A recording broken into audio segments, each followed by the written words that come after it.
네, 안녕하세요. 한림과학원입니다. 한림과학원에서는 2025년도 2학기를 맞이하여 제10차 디지털 인문학 특강을 재개합니다. 약 한 학기간의 쉬는 시간을 가지고 이번 2학기부터는 다시 특강을 재개하게 되었습니다. 오늘은 그 첫 스타트로 서울대학교의 장원철 교수님을 모시고 특강을 진행하겠습니다. 장원철 교수님은 통계학을 전공하시고 디지털 인문학에서 통계학을 어떻게 활용할 수 있을지에 대한 새로운 관점을 제공해 주실 수 있을 것으로 기대가 됩니다. 그러면 장원철 교수님을 모시고 특강을 진행하겠습니다. 안녕하세요. 방금 소개받은 서울대학교 통계학과 장원철입니다.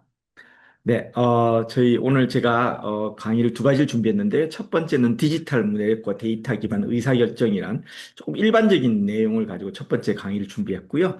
두 번째는 방금 말씀하신 대로 이 양식 측정학에 관해서 제가 얘기를 해볼까 합니다. 일단 제가 누군지 잘 모르시는 분들이 많을 것 같으니까 간단히 제 소개를 하자면요. 뭐 보통 뭐 이렇게 제가 보통 어디 가서 강연을 하면은 이제 그렇게 뭐 CV나 이런 걸 보내달라고 하시는데 또 그런 것도 몇 페이지짜리 보내드리면 그분 또 요약을 해드려야 되잖아요. 그래서 이제 제가 보통 이제 한 패러그래프 간단하게 준비를 합니다. 그러면 이제 여기 보통 제가 준비하는 패러그래프이고요. 그러면 이제 이걸 보고 이제 그대로 얘기를 하시는데 사실 뭐 이렇게 저기 본인 소개를 하면은 잘 기억이 안 나죠. 뭐 와가지고 어디서 박사 받고 무슨 상 받았고 뭐 어쩌고 저쩌고. 그래서 보통 저 소개할 때는 제가 이제 제가 좀 약간 일반적인 통계학자와 달리 좀 독특하다. 그래서 이제 Beyond Traditional Statistician이라고 하는데 이제 줄여서 BTS, 제 서울대의 BTS입니다. 그렇게 기억해 주시고요. 자, 뭐 그다음 또 제 소개를 하자면은 여러분들 혹시 강풀씨 순정 만화 좋아하시나요? 강풀씨 만화가 드라마나 영화로 많이 됐잖아요. 그래서 올 초에 채널 A에서 마녀라고 그 드라마로 나온 작품이 있습니다. 이제 동명의 웹툰을 가지고 이제 드라마 한 거죠. 요 마녀를 제가 자문을 해줬습니다. 주인공이 통계학 전공이고요. 여기 8화에 보면은 주인공이 지도 교수를 찾아가는 장면이 나오는데 저기 보면 교수 연구실 이름표에 보면 잘 보시면은 장원철이라고 써 있습니다. 그래서 이거 보고 야 이거 무슨 뭐 교수님 혹시 뭐 이거 우연히 이름 나온 거 가지고 뻥치시는 거 아니냐 그렇게 생각하실 분 있겠지만은 강풀 씨가 고맙게도 이렇게 마지막에 감사의 글로 서울대 통계학과 장원철 교수님 이렇게 박제를 했습니다. 그래서 제가 이렇게 웹툰 자문도 해줬고요. 사실 이제 강풀 씨 이거 드라마 만들 때 저 내심 좀 기대했거든요. 혹시 저한테 전화 와가지고 드라마 출연 제의하면 어떻게 할까? 제가 서울대 교수직을 박차고 나가서 영화관이나 드라마로 좀 데뷔를 할까 했는데 뭐 고맙게도 그런 연락은 오지 않았습니다. 뭐 저희 한계를 잘 알고 있었던 거겠죠. 그럼 두 번째로 이제 제가 재작년, 작년에 이제 사실은 롯데자이언츠 자문위원을 했었는데요.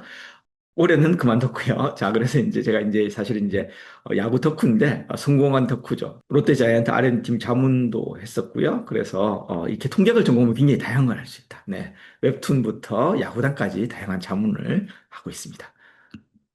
자, 그래서 이제 일단 디지털 문해력에 대한 얘기를 제가 좀 하려고 하는데요. 이 뉴욕타임즈가 하루에 실는 정보 양이 17세기 영국의 평범한 한 사람이 평생 숭배하는 정보 양과 비슷하다고 합니다. 그러니까 혹시 뉴욕타임즈 뭐 주말 하드카피 보신 분 아시겠지만은 굉장히 두껍거든요. 뭐 거의 뭐 책 한 반 권 정도 된 그 정도의 두께라고 생각할 수 있지만 어쨌든 그렇다 하더라도 옛날에는 그걸 가지고 거기에 실린 내용이 사실은 평범한 사람이 평생 동안 이제 얻을 수 있는 정보 양과 비슷하다는 걸 생각해 보면은 요즘은 정말 정보의 홍수라고 할 수 있는 거죠.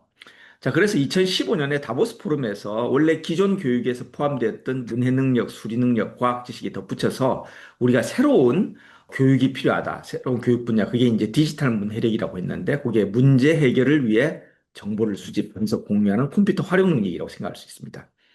그런데 이제 뭐 우리가 코로나 시대 때도 그런 얘기가 있었지만은 특히 뭐 요즘 같으면은 정말 잘못된 정보들이 너무 많거든요. 특히 팬데믹 시대 때는 쏟아지는 무분별된 잘못된 정보를 가지고 WHO에서는 인포데믹이라는 용어까지 만들었어요. 그래서 이제 사실은 정보가 예전에는 그렇게 많지 않았지만 요즘 너무 많아서 문제죠. 그중에 도대체 쓸만한 정보는 무엇인가? 그래서 그걸 가지고 비유하는 게 건초더미에서 바늘찾기란 말로도 비유를 하고 있습니다. 그래서 이런 그 디지털 문해력을 어떤 식으로 그 교육을 할 수 있느냐 했는데 외국 대학 같은 데서는 이미 디지털 문해력 교과목들이 개설돼서 만들어지고 있습니다. 이게 워싱턴 대학교에서 만들어진 유명한 과목인데요. 과목 제목이 굉장히 도발적입니다. 콜링 불쉿. 네, 이게 정식 교과목 이름이고요. 이런 교과목을 아마 한국에서 만든다고 하면 대부분이 다 이것은 승인을 해주지 않을 겁니다. 자, 여기 보시면은 굉장히 재미있는 다양한 이제 사례들 들어가지고 이제 그 데이터 문해력 또는 디지털 문해력에 관한 얘기를 하고 있는데요. 요게 이제 유튜브에 다 올라와 있습니다. 다 올라와 있고 요게 과목 홈페이지가 www.callingbullshit.org로 있는데 여기 가보시면은 저희 이분들 강의도 다 올라와 있고요. 그 다음에 뭐 강의 관련된 참고 문헌이라든지 그런 것도 다 나와 있습니다. 그래서 좀 더 궁금하신 분은 많은 정보를 여기서 얻으실 수 있고요. 제가 사실은 제가 시작할 때 제가 약간 이제 이제 비하인드 트레디셔널 스태티스티션이라고 했는데 제가 코로나 때 약간 좀 새로운 색다른 걸 시도를 해보려고 했어요. 그래서 이제 저희 학교 교수님들과 같이 데이터꾼과 훈수꾼의 수다 시리즈라는 그러니까 팟캐스트 아닌 팟캐스트 저희 이제 참여하신 교수님은 총 그 이제 세 개 학과에서 이제 참여하셨는데 정치외교학과 교수님 두 분, 통계학과의 저와 김용대 교수님, 보건대학원의 두 분이 교수님이 참여하셨습니다. 그래서 이제 저희가 세 번에 걸쳐 가지고 요 팟캐스트를 했는데 첫 번째는 이제 출구조사 예측이었습니다. 이게 이제 원래 시작한 게 제가 그 당시에 통계학회 학술 이사를 하고 있었는데 학술 대회에서 사람들이 사실은 이제 총선 같은 데 관심들이 많잖아요. 그 출구조사가 어떻게 이루어지고 어떤 식으로 예측되고 이런 걸 가지고 학술 대회에서 발표를 하려고 했는데 일반인들 관심이 많을 것 같아서 우리 그렇게 하지 말고 좀 일반인들을 대상으로 하는 좀 쉽게 이제 풀어서 설명하는 그런 걸 만들자고 해서 했고요. 그래서 처음 만든 김에 이걸 이어서 이제 코로나19 미국 대선 전망까지 그렇게 세 번에 걸쳐서 저희들이 진행을 했습니다. 그래서 여기 이제 SNS 홍보 문구인데요. 제가 실제로 처음부터 끝까지 제가 다 썼습니다. 이거 뭐 이제 보시고, 이게 뭐 이제 정치외교학부 교수님이 쓰시니까 문과 교수님들 쓰신 게 아닌가. 그렇게 생각하실 수도 있겠지만, 이 문구는 제가 처음부터 끝까지 그분들의 동의를 받지 않고 제 맛대로 써서 올린 거고요. 잘 안 보이시겠지만 제가 한번 읽어보겠습니다. 데이터꾼과 훈수꾼의 수다 시리즈 1탄 선거 예측. 이때까지 이런 학술 행사는 없었다. 이것은 형식 파괴 온라인 컨퍼런스인가? 학술 대회를 빙자한 아재들의 일탈인가? 손 씻느라 피곤하신 당신 선거 예측 어떻게 하는지 궁금하셨죠? 방송 3사와 한겨레 총선 분석팀에서 활약하신 서울대 교수님들의 여러분의 궁금증을 풀어드립니다. 이 학술대회라고 쓰고 아재들의 수다에 참석하시는 분을 소개합니다. 그렇게 하면서 이제 쭉 소개를 하고 있고요. 뭐 제목도 약간 이제 좀 흥미를 끌기 위해서 뭐 일찍 자고 싶은 당신을 위한 실시간 당선 확률 예측, 뭐 20대 국회의원 선거 같은 예측 참사는 더 이상 없다. 뭐 이런 식으로 이제 구성을 했습니다. 자, 그래서 요걸 가지고 이제 그 저희가 SNS에 홍보를 하고 사람들이 그 페이스북에 저희가 홍보를 했고요. 요걸 가지고요.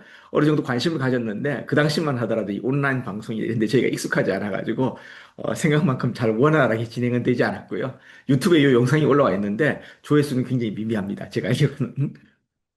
자, 그랬는데 그러면 이제 이 데이터 문해력에 관한 교육을 하는데 제가 이제 통계학과 교수니까 사실 통계학 교양 과목이 있는데 데이터 문해력은 그럼 기존의 통계학 교양 과목과 무슨 차이가 있느냐 하면은 통계 분석은 하지 않지만 일상생활에 접하는 다양한 통계 관련 이슈를 이해하는 걸 목표로 하거든요. 그러니까 예를 들자면은 비유를 하자면은 뭐 유튜브들 많이 보시잖아요. 근데 내가 예를 들어 가지고 세탁소 아저씨가 과산화수소 가지고 원루 빼는 거는 20만 뷰거든요. 과학 시간에 똑같은 얘기하고 있으면은 다 그 세탁소 아저씨 유튜브 보고 있습니다. 딴짓하고 있는 거죠. 그러니까 이게 뭔가 지금 이제 사실 현실에서 쓰는 거하고 수업 시간에 얘기하는 거 괴리가 있는 거예요. 그리고 마찬가지로 우리가 통계학 수업 시간에 배우는 거는 어떤 통계 분석을 하는 걸 배우지만은 많은 사람들은 사실 통계 분석은 하진 않지만은 일상생활에 접한 아까 얘기한 걸 그 통계 관련 이슈들인데 예를 들면 이제 최근 들어서 뭐 작년부터 어마어마하게 이슈가 됐던 국회의원 선거. 예, 정말 부정이 있었느냐. 그거라든지.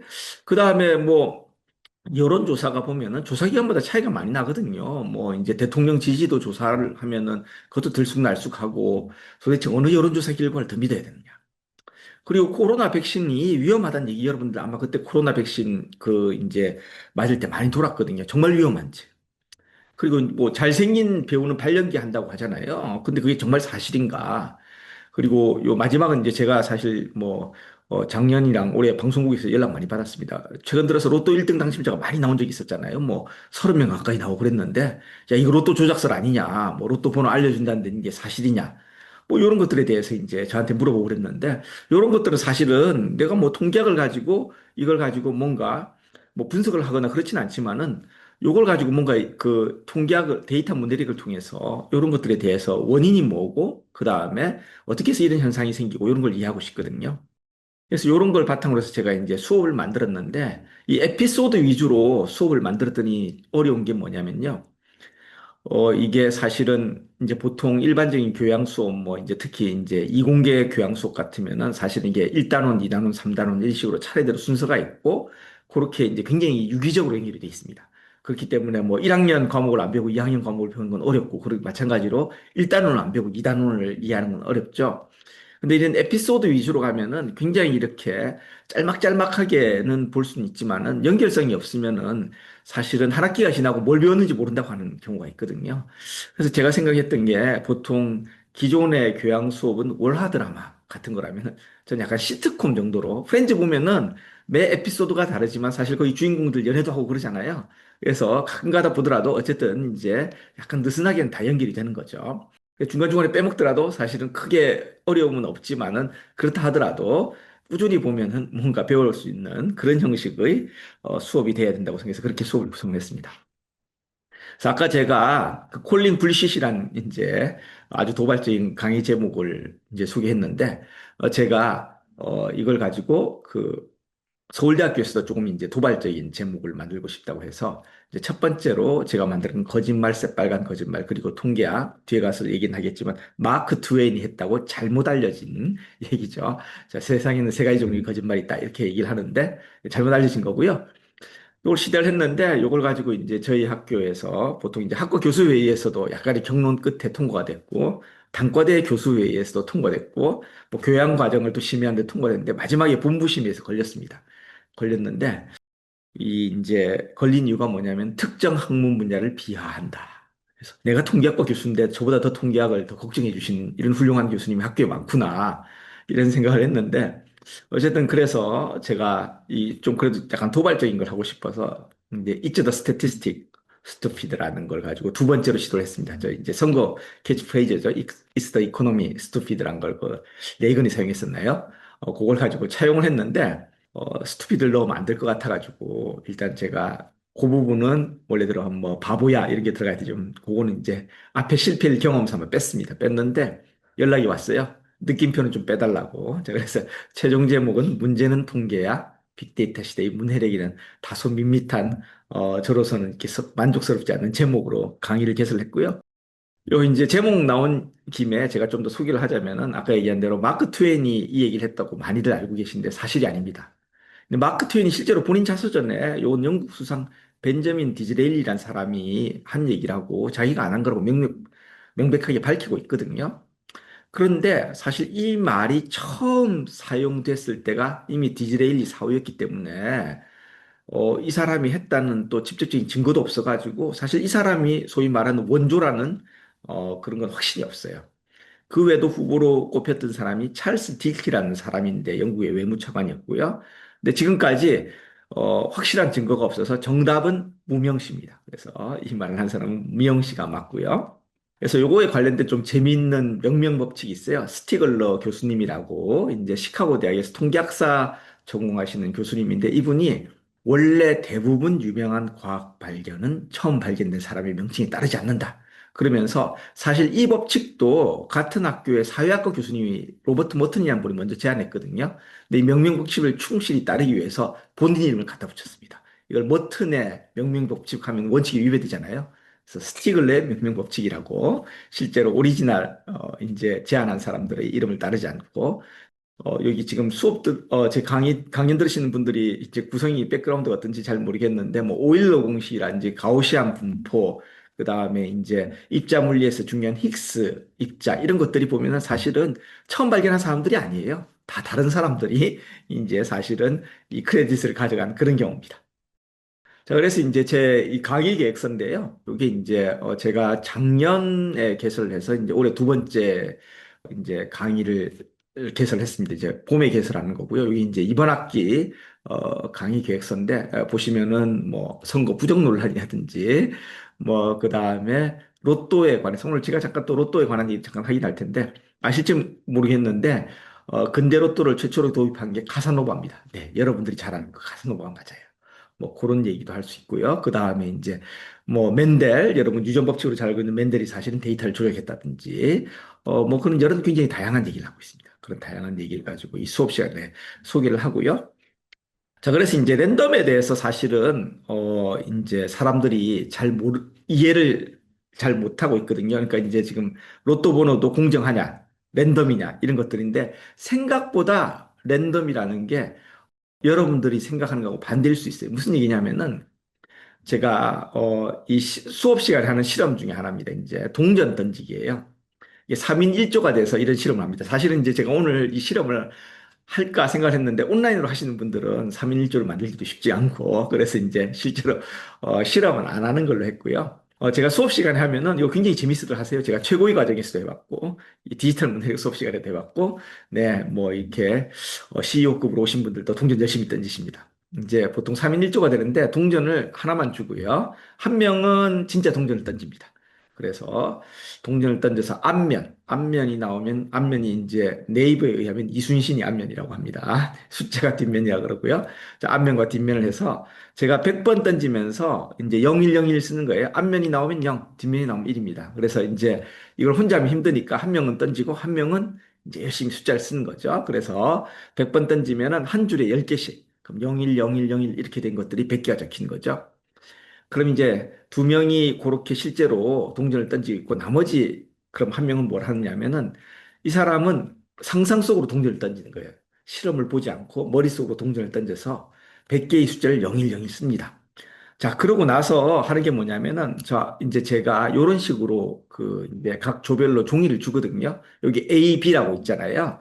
그러면은 사실은 이제 아까 그 가짜로 그러니까 머릿속으로 동전을 던진 사람이 있고 그다음 진짜 던진 게 있는데 그중에 아무렇게나 그러니까 진짜로 던진 사람이 A였을 수도 있고요. B였을 수도 있습니다. 그건 그 조에서 결정을 해가지고 요걸 기록을 한 다음에 그럼 각 조별로 요렇게 0101 쓴 것들이 A와 B에 다 가짜가 있고 진짜로 던진 게 있는 거죠. 이렇게 다 채워졌으면은 그걸 가지고 다른 조에다가 줘요. 그럼 이게 지금 1조 종인데 보면 2조는 진짜 랜덤이 어느 건지 맞추는 걸 합니다. A와 B 중에. 자, 이걸 가지고 이제 사실은 학생들은 이렇게 돌리고요. 저는 이제 그 학생들이 있는 걸 보여주면은, 제가 맞춥니다. 그 내기를 뭘 하냐면 제가 이 100원짜리 동전을 제가 준비해 오거든요. 그래서 제가 맞추면 100원을 돌려받고, 만약에 이제 못 맞추면 학생들이 100원을 가져가는 거죠. 자, 이런 걸 하는데 제가 거의 다 맞춥니다. 자, 그래서 이제 생각보다 무슨 비결이 있느냐 학생들이 맨 처음에 놀라요. 와가지고, 이거 거의 보면은 자기들이 생각할 때는 뭐, 어느 게 진짜고 어느 게 가짜인지 잘 모르겠는데. 그런데 제가 힌트를 드리면 뭐냐면은 랜덤 같이 안 보이는 게 랜덤입니다. 자, 무슨 얘기냐면요. 보통 이제 동전을 100번 연달아 던지잖아요. 그러면은 앞면이나 뒷면이 연달아 6번이나 7번, 한 번 정도 나옵니다. 보통. 왜 그러냐면은 뭐 이거 제가 숫자를 쓰긴 좀 그렇지만은 앞면이 연달아 6번 나올 확률이면은 한 64분의 1 정도 되거든요. 근데 동전을 연달아 이제 6번 던지고 그런 걸 생각해 보면은 이제 한 94번 정도 6번 던진 경우가 있기 때문에 충분히 그런 일이 나오는 거예요. 그러니까 실제로 동전을 던져본 사람들은 쓰다 보면 00000 막 6번씩 쓰고 7번도 쓰고 111도 7번 쓰는데 머릿속에 상상하는 사람들은 0101, 000 쓰다가 한 5번쯤 되면 이렇게 0이 연달아 나올 리가 없는데 하면서 1로 바꿔버린다는 거죠. 그래서 0이나 1이 길게 나와 있는 게 있다고 하면 그게 진짜로 던진 거예요. 근데 많은 사람들은 생각할 때 그게 랜덤일 그럴 리가 없다고 생각하는 거죠. 100번째 던지면 그런 일이 일어납니다. 그러니까 많은 사람들이 생각하는 랜덤과 실제 랜덤은 다른 거예요. 본인들이 패턴이 있다고 생각하는 게 사실 랜덤인 겁니다. 자, 그래서 여기서 보시면은 요 그림이 나온 게 컴퓨터로 시뮬레이션 한 건데요. 보시면은 앞면이 연달아 이제 6번 정도 나오는 거 지금 그 Y축이 연달아 나오는 그 이제 횟수를 나타내는 거거든요. 보면 뭐 6번, 7번, 8번에 굉장히 많이 몰려 있죠. 그러니까 그 이제 100번 던지면은 00000 이런 게 6번 나온다든지 6번이나 7번 나오는 거 흔히 일어나는 거고 그게 진짜 랜덤이라는 거죠. 근데 이런 걸 한번 실제로 던져보면 알게 되지만 그렇지 않고 그런 걸 안 해본 사람들한테 머릿속에서 0101 동전 던지기 해보라고 하면은 대부분 그렇게 6번이나 7번 던지기 안 한단 쓰진 않다는 거죠. 자, 그리고 이제 그 다음으로 할 건 제가 사실은 이제 올 4월부터 한국일보에 칼럼을 기재하고 있습니다. 생활 속 수학의 정석이라고 이제 4주에 한 번씩 그 지필지는 4명이고요. 저한테 이제 제가 4주에 한 번씩 쓰고 있는데 여기 나온 내용을 위주로 해서 제가 설명을 드리도록 하겠습니다. 사실 여기 나온 내용이 제가 수업한 내용이기도 합니다. 지금 이제 쭉 나온 게 4월부터 8월까지, 그리고 아마 오늘 또 하나 나왔을 텐데, 오늘은 아마 최근 크게 논란이 됐던 그 천은미, 이대묵동병원 천은미 교수님의 논문, 저희 코로나 백신 맞고 암 많이 걸린다고 그런 이제 논문이 나와서 약간 논란이 됐죠. 네, 거기에 관한 걸 썼는데, 네. 일단은 뭐 처음 썼던 거는 그 당시에 이제 그 대통령 선거 이제 다올 때니까 이제 여론조사에 대해서 썼고요. 그 다음에 자세히 보아야 너도 그렇다. 제가 시구절을 차용했지만 사실은 선거 부정에 관한 얘기고요. 세상에 이런 일이 요거 SBS 프로그램인데 저한테 전화 온 적이 있어요. 그거에 대해서 잠깐 얘기를 하고요. 뭐, 통계적으로 좋은 로또 전략, 그다음 유리겔러 혹시 지금 이 강연 들어보신 분들 연령대를 제가 몰라서 저는 지금 사실 화면으로 얼굴들이 안 보여서 모르겠는데 유리겔러를 아시는 분도 있을 거고 처음 들어보신 분도 있을 텐데 어쨌든 유리겔러에 대한 얘기 그다음 또 역시 또 오늘 제가 뒤에 할 그 섹스피어가 쓴 것일까 수학으로 감별한다 요건 제가 그 양식 실정화 2강에서 좀 더 자세히 얘기를 하도록 하겠습니다. 자, 세상에 이런 일은 이제 한 2년 전쯤인 것 같아요. 그 모 방송사, 뭐 이 방송국 하는 데는 SBS밖에 없으니까 SBS라고 얘기를 해도 되겠죠. 여기서 이제 연락이 왔어요. 이제 특정 이름을 가진 사람이 하루 사이에 연달아 본인과 똑같은 이름을 가진 사람을 만났다. 그랬는데, 야, 이거 굉장히 드문 일이 아니냐, 이런 거예요. 자, 그래서 이제 정말 드문 일인가 그랬는데, 제가 그때는 정확히 계산을 안 했는데 생각보다 드문 일은 아닐 거다. 그렇게 크게 뭐 놀랄 만한 일이 아니다. 했더니 굉장히 PD가 실망하더라고요. 어쨌든 그분은 이제 뭔가 제가 굉장히 그럴 확률이 굉장히 작다는 걸 계산을 해주고 그걸 이제 방송에 내보냈으면 했는데 제가 그 당시에는 바로 대답은 못했지만 생각보다 확률이 높다. 그렇게 얘기했습니다. 자, 그랬는데 요게 이제 그 관련 있는 게 뭐냐면은 요 간단한 버전으로 축구 경기장 안에서 생일이 같은 사람이 있을 확률을 계산하는 거 한번 얘기해 보겠습니다. 지금 이름이 같은 거잖아요. 이름보다는 조금 더 쉬운 이제 생일이 같은 문제를 하겠습니다. 자, 이게 23명이 이제 보통 그 경기장 안에 있잖아요. 그 선심은 경기장 밖에 있으니까 빼고 경기장 안에 있는 사람은 이제 양팀 선수와 주심까지 23명이 있는데 이때 두 명이 같은 생일을 가질 확률은 51%입니다. 그러니까 무슨 얘기냐면은 축구팀 이제 축구 경기가 한 10개쯤 열리면은 그 중에 한 5경기에는 누군가 생일이 같은 쌍이 있다는 거예요. 35명이 모여 있으면 한 81% 되고요. 80명이 있으면은 99.9% 됩니다. 자, 그래서 뭐 요거 대형 강의실 같은 데서 여기 생일 같은 사람 찾아보면은 뭐 보통 한 상 정도 나온다는 거죠. 자, 이거 뭐 이제 이 생일 문제라고 해서 이거 뭐 계산하는 확률이 있는데요. 뭐 요거는 뭐 제가 뭐 굳이 자세히 연기하지 않겠습니다. 근데 요거를 좀 그 약간 쉽게 하는 방법이 있어요. 뭐 쉽게를 어떻게 하느냐에 따라 또 다르겠지만 23명의 사람 중에 생일이 같은 사람이 있는지 알고 싶다고 그러잖아요. 그러면은 어쨌든 23명 중에 쌍을 만들어야 되잖아요. 제가 여기 지금 현재 제가 지금 강연하는데 4명이 있는데 4명들끼리 쌍을 만드는 걸 가능한 쌍을 만들면 6가지 쌍이 가능합니다. 뭐 저하고 여기 있는 분 이제 다른 분 3분하고 3쌍 나올 거고 그럼 나머지 3분들 중에서 또 이제 그 이제 쌍을 만들고 그런 것들 합치면은 이제 6쌍이 가능하거든요. 근데 이제 23명 중에 2쌍 만드는 건 한 253쌍 정도 나옵니다. 저는 각 쌍에서 생일이 같아야 확률이 얼마인지 따져보면은 한 365분의 1이죠. 한 명의 생일은 주어졌고 나머지 한 명은 이제 윤달에 태어나신 분은 제외합니다. 죄송합니다. 365분의 1이니까 보통 이제 그러면은 253번 중에 365분의 1이니까 0.7% 정도 이제 있을 거라고 기대를 하고요. 이걸 확률로 계산하는 거는 사실은 포화성 분포라는 걸 이용을 하는데 이게 뭐 어떤 거냐면은 요 기대값과 확률이 다르다는 게요. 예를 들어 가지고 춘천 예를 들어서 지금 한림대 앞에 사거리에서 하루에 교통사고가 평균적으로 뭐 0.2건 일어나는데 오늘 한 건도 안 일어날 확률 얼마냐? 한 건도 안 일어날 확률하고 평균적으로 몇 건 일어나는 거 다른 거죠. 자, 그래서 이제 그런 걸 설명하는데 이제 포화성 분포라는 걸 이용하는데 그걸 이용해서 이제 사실은 간단히 기대값만 알고 있으면 포화성 분포를 이용해서 간단히 계산을 할 수 있습니다. 자, 그래서 여기 보시면은 뭐 제가 계산한 게 나와 있는데요.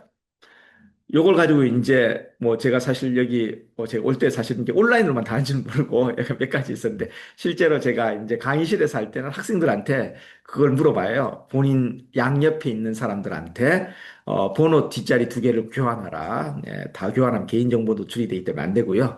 뭐 그런 게 소문나면 이제 마음에 드는 여학생이나 남학생 옆에 앉으려고 서로 난리가 나겠죠. 자, 그래서 그렇진 않고 뭐 생일을 이제 교환하고 그러면서 이제 이게 사실은 몇 살 있을 때 그 기대값이라는 걸 아니까 번호와 같은 건 100분의 1이고 이제 생일이 같은 사람 아까 365분의 1인데 지금 몇 명이나 있느냐에 따라서 이제 몇 살이나 비교하는 걸 보고 제가 계산을 할 수가 있죠. 그래서 이제 몇 살이 나오는지 제가 예측도 해보고 실제로 수업 시간에 맞는 사람 몇 명이냐 손도 들어보라고 하는데 지금 온라인성이라서 제가 그건 못할 것 같고요. 자, 그래서 이제 요걸 가지고 그럼 실제로 어떻게 계산을 했냐면 한국인 이름 통계라는 웹사이트가 있어요. 여기 지금 클릭을 해보시면은 제가 아마 가정 부분에서 자료들이 있는데 2008년 이후에 이름 랭킹이 다 나옵니다. 요걸 아마 클릭해 보시면은 지금 이제 이름 순위가 나오는데요. 제가 기억에는 아마 서준, 서윤 이런 것들이 지금 굉장히 1, 2등을 다투고 있었던 것 같아요. 그래서 이제 영희하고 철수, 저희가 초등학교 들어가면 맨 처음 배우는 접하는 이름이 영희하고 철수잖아요. 2008년 이후에 봤더니 가장 최근입니다. 177명하고 83명만 선택했어요. 네, 그래서 이게 사실은 그렇게 이 파퓰러한 이름이 아니더라고요. 저 궁금해서 제 이름도 검색했는데 제가 어쨌든 영희철수는 찍혔습니다. 네, 그래서 원천이라는 이름도 그렇게 아주 뭐 흔한 이름이거나 인기 있는 이름 같지는 않는데 어쨌든 영희철수는 찍혔고 제가 이제 컬럼에는 현준이라는 이름을 썼습니다. 현준이라는 이름이 하루에 같은 이름을 가진 사람 두 명 만날 확률이 얼마냐 그랬는데 2008년 이후에 출생한 사람 중에 현준이라는 이름을 가진 사람이 17,645명이에요. 그리고 이 기간 동안 태어난 사람이 550만 명입니다. 자, 그럼 이제 어쨌든 그럼 전 국민으로 따져보면은 뭐 대충 한 10배로 확장시킬 수가 있겠죠. 그럼 이제 한 현준이라는 이름은 한 이제 17만 명. 뭐 그렇게 그러니까 17만 명보다 좀 적겠죠. 우리가 5천만 명 좀 넘으니까. 뭐 그런 식으로 이제 생각을 할 수가 있고요. 물론 요건 이제 여러 가지 가정이 있습니다. 이제 이름이라는 게 아까 유행을 타니까 옛날엔 현준이라는 이름 그렇게 흔하지 않았을 수가 있거든요. 어쨌든 같다는 가정을 하고 한 0.3%라고 하고 우리가 그다음에 이제 하루에 한 3명 정도 통성명을 한다. 무슨 얘기냐면은 저희가 뭐 아는 사람 계속 만날 때는 새로운 사람을 안 만나잖아요. 지금 모르는 사람을 만났으니까 현주를 만나서 깜짝 놀라는 거죠. 그래서 뭐 이제 기존에 아는 사람 계속 만나다 어쩌다가 이제 몇 명씩 만나는 거니까 뭐 대학을 새로 들어갔다든지 직장을 새로 들어갔다 좀 굉장히 많이 만날 수도 있죠. 평균적이라는 거죠. 자, 그래서 이제 아까 얘기했던 포화송 확률을 이용을 해가지고 이 현준이 요런 그 두 명의 현준을 만날 확률을 구해보면은 적어도 한 번, 이런 일이 한 번도 일어날 확률을 구해보면 뭐 9.3% 생각보다 높아요. 그런데 중요한 거는 요게 모든 이름에 대해서 다 해야 된다는 거예요. 지금 현준이라는 게 아니라 방송국인 현준이 저랬지만 철수가 정의할 수도 있고 영희가 전수할 수도 있고 원철이 정언할 수도 있거든요. 그럼 모든 경우를 따져보면은 사실은 이거는 생각보다 굉장히 흔한 일일 수 있다. 네. 여기 이제 제 첫 번째 칼럼 얘기였고요. 두 번째는 요거는 이제 사실 부정선거에 관한 얘기인데 요거는 이제 미국 소아마비 백신 임상 시험에 관한 얘기하고 연결이 되어 있습니다. 이게 이제 임의 배정이 중요하다는 건데요. 이제 1954년에 이제 그 소아마비 백신을 가지고 맨 처음에 그 이 조너스 소크 박사라는 분이 개발을 해가지고 대규모 임상 시험을 합니다. 그래서 이제 얼마나 효능이 있는지 알아야지 사실은 그 소아마비 백신이 이제 효능이 있어야지 맞추는 거 아니에요. 그래서 이제 그때 한 게 뭐냐면 학생들 중에 1, 2, 3학년을 대상으로 했는데 2학년 학생 학부모들한테 이제 백신을 맞추겠느냐 물어본 거죠. 그랬더니 학부모가 동의한 경우에만 맞추고 그렇지 않으면은 맞출 수가 없죠. 자, 그 다음에 1학년, 3학년은 물어보질 않았어요. 물어보지 않고 그 다음에 이걸 대조군, 그러니까 위약이라는 거죠. 가짜약을 먹입니다. 그래가지고 두 개를 비교를 한 거예요. 그런데 생각보다 백신 효과가 크지가 않은 거예요. 백신 맞았으면은 이제 소아마비 걸린 사람이 훨씬 적어야 되는데 2학년 이제 백신 맞은 애들이 해서 소아마비 걸린 비율하고 1, 3학년을 비교해 봤더니 생각한 것보다 크지가 않았거든요. 그런데 여기서 이제 실수한 게 뭐냐면은 일반적으로 백신 동의를 한 학부모들은 고소득층이고 고학력입니다. 그리고 이런 학부모들은 집이 깨끗해요. 집이 깨끗하면은 자녀들 면역이 약합니다. 그러니까 백신 동의한 사람들은 사실은 그 집 자녀들은 원래 이제 이런 소아마비나 이런 질병에 잘 걸리는 거예요. 그래서 비교를 할 때는 동일한 조건을 해야 되기 때문에 그래서 어떻게 했냐면은 그다음 다시 이제 실험을 했는데 백신 접종에 동의한 2학년을 대상으로 그죠? 동의를 했으니까 이제 집안 환경이 비슷할 거란 거죠. 그 중에 이제 동전 던지기를 해서 앞면이 나오면은 백신을 맞고 뒷면이 나오면 위약을 이제 받고 이런 식으로 했습니다. 그랬더니 요 두 개를 비교했더니 기대한 대로 백신 효과가 뚜렷했습니다. 자, 제가 얘기를 하는 요거는 뭐냐면 요즘 이제 부정선거 음모론 요즘 조금 잠잠해지긴 했습니다만은 아직도 여전히 유령처럼 떠들고 있죠. 제일 그 많이 하는 얘기 중에 하나가 사전투표하고 본투표에서 성향이 그 대수의 법칙에 의해서 같아야 된다고. 이분 대수의 법칙 전혀 모르시는 분들이 대수의 법칙 얘기하고요. 근데 사전투표하고 본투표 성향이 같으려면 아까 얘기한 대로 동전 던지기 해가지고 너는 이제 본투표하고 너는 사전투표하고 이렇게 얘기해야 되는 거예요. 사전투표하고 본투표하는 사람 성향이 전혀 다릅니다. 미국에서도 사전투표에서는 일반적으로 민주당이 앞선다고 알려져 있거든요. 그걸 가지고 블루시프트 효과라고 합니다. 자, 그래서 제가 이제 이 시를 가지고 조금 바꿔서 자세히 보아야 문제점이 보인다. 오래 보아야 왜 틀린지 안다. 부정선거 음모론 너도 그렇다. 나태규 시인께서 제가 이 시를 조금 차용한 것에 대해서 너그러 용서해 주시길 바라고요. 자, 그래서 이제 여기 이제 두 번째 칼럼이었습니다. 그래서 이런 것으로 제가 이제 칼럼들을 계속 쓰고 있고요. 일단 그 이제 섹스피어에 관한 얘기는 제가 어, 다음 시간에 계속 하도록 하겠습니다. 자, 데이터 기반 의사결정에 대해서 이제 그 다음 주제에 대해서 넘어갈 텐데 데이터 기반 의사결정이란 무엇이냐 하면은 이게 사실은 신뢰할 수 있는 자료와 사실을 바탕으로 직관을 가미해서 의사결정을 내리는 거죠. 근데 이게 신뢰할 수 있는 자료가 뭐냐? 자료가 너무 많아서 문제예요. 아까 제가 얘기한 것처럼 건초더미에서 바늘 찾기니까. 그다음에 이게 의사결정이 일종의 데이터 분석 과정인데 이게 어떤 과정을 거쳐서 만들어지느냐? 그런데 왜 데이터 기반 의사결정 강조하는데 왜 힘드냐면은 제가 이제 몇 가지 문제점을 얘기를 합니다. 첫 번째, 데이터 공유하기 싫어요. 이 개인정보 보호 때문에 생각보다 데이터 공유하는 거를 사람들이 선뜻 이렇게 응하지 않아요. 물론 이제 뭐 이제 커피 쿠폰 준다고 하면 모든 정보를 다 열심히 또 쓰시죠. 이렇게 얘기하더라도. 자, 데이터를 어떻게 읽는지 모른다. 이게 통계 편향이 있습니다. 제가 몇 가지 예를 들 거고요. 데이터를 기반으로 나온 결론을 어떻게 전달해야 되냐. 요게 사실은 대부분 굉장히 중요한데도 불구하고 사실 우리가 글쓰기 중요하다고 하는 만큼 요 말하기와 시각화, 이 데이터 기반 결론을 전달하는 방법이 중요하거든요. 그걸 제가 오늘 강의에서 잠깐 소개해 드리도록 하겠습니다. 자, 이제 다양한 통계 편향인데 뭐 그 집 자제분 서울대 어떻게 들어갔나요? 이제 뭐 저희 학교에 이제 학생들 들어오면은 얘기합니다. 뭐 서울대 학교 간다는 부모님이 가장 많이 듣는 말 중에 하나가 뭐 저희 부모님도 그러셨고요. 자제분이 서울대 들어간 비결이 뭔가요? 네, 그거 뭐 물어봐도 소용없어요. 네, 뭐 참고로 저희 와이프도 서울대 나왔고 저도 서울대 나왔지만 저희 애들은 서울대 놀러만 오고 있거든요. 네, 뭐 잘 알고 있었다면 저도 다 전수했겠죠.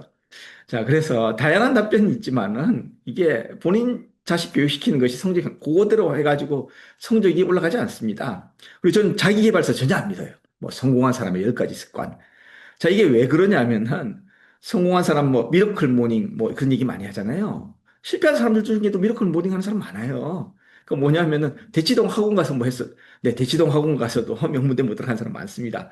우리는 성공한 사람의 10가지 습관만 알아야 되는 게 아니라 실패한 사람하고 차이점이 뭔지를 알아야 되는 거예요. 그 자기계발서에서는 성공한 사람들 얘기만 하는데 우리 이제 실패한 사람들 얘기도 안 듣거든요. 그럼 실패한 사람과 성공한 사람의 차이가 나는 게 뭐였느냐? 그게 중요한 건데 전 지금 성공한 사람 얘기만 듣기 때문에 그걸로 도움이 안 되는 거예요. 아까 얘기한 대로 미러클 모닝 실패한 사람 중에도 한 사람 많고요. 뭐 여러 가지 얘기를 하고 있지만은 별로 도움이 되지 않습니다. 그래서 중요한 거는 우리가 성공한 사람의 경험 못지않게 실패한 사람의 경험을 하는 것도 중요하다는 거고요.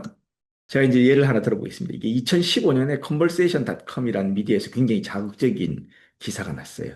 Music to Die For 해가지고 이게 이제 음악 장르별로 평균 수명을 계산한 겁니다.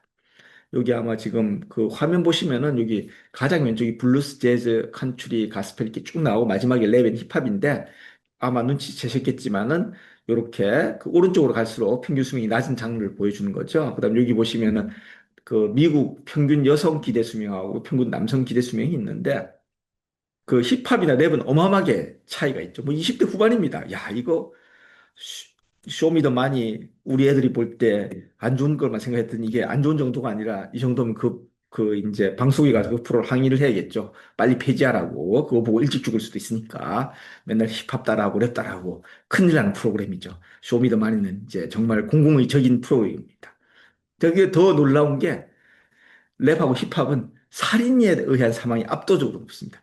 야, 그냥 일찍 죽는 것도 억울한데 살해당한다? 이거 진짜 말도 안 되는 거잖아요. 쇼미더머니는 당장 없애야 되는 그런 프로그램일까요? 근데 사실은 그렇지 않죠. 왜 랩이나 힙합의 평균 수명이 낮냐면은 이게 상대적으로 역사가 짧아서 그래요. 그러니까 칸츄리 음악이나 가스펠이나 이런 거는 이제 역사가 오래됐기 때문에 소위 말해서 자연사 하시는 분들이 많거든요. 그 70세, 80세 이렇게까지 오래 살다 가시는데 랩 힙합은 지금 얼마 안 됐잖아요. 그러니까 이제 죽은 사람들은 사실은 이런 이제 사고로 죽거나 아니면은 뭐 이제 살해당하거나 이런 거죠. 그래서 랩이나 힙합을 한다는 것이 위험하다고는 할 수 없습니다. 그러니까 요것들은 사실 잘못된 이제 결론을 내리고 있는 거죠. 자, 그래서 이렇게 편향된 데이터를 보면 문제인데, 제가 비슷한 예로, 이 잘생긴 할리우드 배우는 연기를 못한다? 이정재 씨, 여러분, 이정재 씨가 맨 처음 나온 드라마 뭔지 기억하고 계신가요? 모래시계입니다. 모래시계, 요즘 그 넷플릭스에 모래시계가 올라와 있는 것 같은데, 그 모래시계 보시면 이정재 씨 대사가 없어요. 사실 그때 이정재 씨가 연기를 잘 못했거든요. 그래서 입을 뻥긋하면 이제 사실 이제 이제 뭔가 깨는데, 그래도 잘생겼잖아요. 그러니까 그냥 대사 없이 나와도 사람들이 본단 말이에요. 물론 지금은 한국을 대표하는 어마어마한 이제 배우시죠. 그러니까 어쨌든 이런 얘기가 나오니까, 잘생긴 배우는 왜 발연기를 한다 그렇게 생각하지만 사실은 외모하고 연기는 전혀 관련이 없거든요. 연기 능력하고는. 근데 여기 보시면 여러분 오른쪽에 있는 그림을 보시면은 여기 X축이 소위 말해서 외모를 나타낸다고 보시고요. Y축이 연기 능력이라고 생각하시면 됩니다. 근데 여러분들은 소위 말하는 브라운관, 이제 TV 화면이나 영화관에서 보는 사람은 어떤 사람이냐면은 잘생기거나 연기를 잘하는 사람. 뭐 오달수 씨 같은 경우, 개성 있는 이제 외모지만은 연기를 굉장히 잘하시는 분이니까 우리 보잖아요. 근데 연기도 못하고 외모도 떨어지는 사람 같으면 TV에 나오면 화면을 돌리겠죠. 제가 채널을 돌립니다. 그 볼 필요가 없잖아요. 사실 소중한 시간에. 그러니까 사실은 외모와 연기는 관련이 없지만은 여러분이 보고 있는 건 저 빨간 점만 보는 거예요. 실제로 모든 사람들을 포함하면은 파란 점 보는 것 같아요. 자, 요걸 가지고 약간 전문 용어로 진짜 전문 콜라이드 바이어스라고 하는데요. 지금 보시면은 이제 이 그 할리우드에서 성공하려면은 연기를 잘하거나 또는 이제 외모가 뛰어나거나 둘 중 하나라는 거죠. 이게 두 가지가 이제 뭐 어떤 그 하나 두 가지가 이 하나의 사건에 대한 공통적인 원인이 된다면은 그 사건을 기반으로 했을 경우 이 경우에는 소위 말해서 이제 영화계나 이제 드라마 같은 데서 성공하는 배우들이죠. 그런 조건을 한정시켜 보면 마치 이 두 개가 연관 있는 것처럼 보인다는 겁니다. 그래서 이 둘이 연관이 없는데도 불구하고 사실은 이런 편향이 생긴다는 거죠. 자, 요건 이제 미세먼지와 건강에 관한 건데요. 요건 이제 X축은 이제 미세먼지 농도고 Y축은 이제 호흡기 질환 사망자입니다. 여기 보시면 아시겠지만은 이게 미세먼지 농도가 이제 올라갈수록 그 호흡기 질환 사망률이 내려가요. 아니, 이러면 이제 이때까지 우리가 호흡기 질환, 뭐 이제 미세먼지 농도 높았을 때 뭐 야외 활동 자제하라 했는데 이거 보면은 우리 이제 그 미세먼지 농도 높은 날에 우리가 소풍도 가고 뭐 야외 수업도 하고 막 이래야 되는 거 같잖아요. 잘못 알고 있는 거 아닌가 싶은데 이걸 계절별로 나눠보면 사실은 여러분들이 증가한다는 걸 알 수가 있습니다. 즉 미세먼지 농도가 높아지면 호흡기 질환으로 인한 사망률이 높아진다는 거죠. 그럼 여러분들 약간 좀 의문시스러울 거. 왜 그렇게 그러면은 계절별로 하지 않고 뭉쳤을 때 그렇게 보이느냐? 자, 요걸 가지고 좀 다른 조금 더 쉬운 걸로 보여드릴게요. 여기 이제 약에 관한 이제 약을 어느 정도 투약하는 게 회복하는 데 도움이 되느냐인데 저희 남자와 여자로 보면 많이 투여할수록 회복률이 낮아집니다. 근데 만약 여러분들이 성별을 구별하지 않고 하나의 데이터에서 보면은 약을 많이 투여하면은 사실은 이제 회복률이 높아진다는 그런 착시 현상을 할 수가 있어요. 자, 요거 비슷한 걸로 제가 이제 심슨의 역설, 자, 요건 제가 임의로 만든 데이터인데요. 이제 하승진과 양동근, 제가 지금 이제 화면이 보이지 않아서 보시는 분들 연령대를 모르겠는데 제가 맨 처음 이거 시작할 때 서종훈하고 문경으로 시작했거든요. 근데 학생들이 모르더라고요. 그래서 이제 하승진 양도구를 했는데 이것도 이제 지금 이분들도 다 은퇴한 걸로 아는데 어쨌든 이거 보시는 분들 연령대가 제가 생각하기에 그래도 하승진 양동구를 아실 거라고 생각을 하고 이 보시면은 이제 3점슛 성공률, 2점슛 성공률 하승진은 이제 키가 큰 센터적 골밑에서 줄을 넣고 양동구는 외곽 슈터인데 양동근이 3점슛, 2점슛 다 1%씩 넣습니다. 자, 이제 제가 마법을 보여드릴 거예요. 자, 요걸 합칩니다. 자, 그럼 하승진은 지금 이제 50번 던져서 20번 3점슛 성공했고, 2점슛은 64번 던져서 31번이니까 합치면은 114번 던져서 51번 성공한 거죠. 자, 양동근도 마찬가지로 그렇게 해서 계산을 하면은 짜잔! 하승진은 45%, 양동근은 44%가 나옵니다. 아까 분명히 양동근이 1%씩 앞섰잖아요. 합쳤더니 매직이 일어난 거죠. 자, 왜 이럴까요? 자, 이게 왜 착각들을 하시냐면요.